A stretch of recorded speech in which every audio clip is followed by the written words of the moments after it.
لیکن ہم دیکھ رہے ہیں کہ جو بھی دنیا میں آیا وہ اس دنیا سے گیا. جو گیا ہے تو اس کا معنی یہ ہے کہ یہ ان کا گھر نہیں ہے. یہ اصلی گھر انسانوں کا نہیں ہے، اصلی گھر آخرت ہے. ہمارے بزرگ ہے مرزا مظہر جان جانا رحمت اللہ علیہ، وہ جب فوت ہو گئے ان کے بچے بڑے پریشان. صدمہ بڑا ہوتا ہے باپ کا، ماں کا صدمہ، باپ کا صدمہ ناقابل برداشت. بچے رو رہے تھے، پریشان تھے. کسی کی نظر ان کی ڈائری پہ پڑی، ڈائری کھولی، حضرت کے ایک شعر لکھا ہوا تھا. وہ شعر کیا تھا؟ لوگ کہتے ہیں کہ مظہر مر گیا،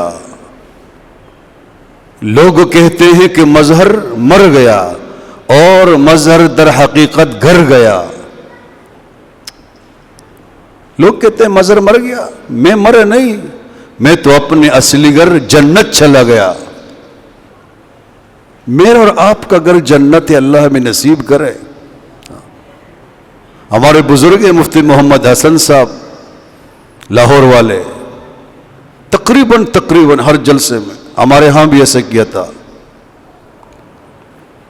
تشریف لائے تو ایک بچے کو کھڑا کیا، چھوٹے کھڑے ہو جاؤ. کھڑا ہو گیا. فرمایا کہاں رہتے ہو، گھر کدھر ہے؟ اس نے کہا فلاں محلہ فلاں گلی. فرمایا نہیں یہ تمہارا گھر نہیں ہے. دوسرے کو اٹھایا، وہ سمجھ گیا. تو اس نے کہا کہ ہمارا گھر جنت ہے. فرمایا یہ جواب صحیح ہے، ہمارا گھر جنت ہے انشاءاللہ. اللہ نے جب ہمیں کلمہ پڑھنے کی توفیق دی ہے، خدا نے جب ہمیں اپنے گھر لے کے آیا، تو یہ اس بات کی دلیل ہے کہ اللہ تعالیٰ ہمیں جنت میں بھی انشاءاللہ ایک ساتھ جمع فرمائیں گے انشاءاللہ. اللہ سے اچھی امید رکھنی چاہیے.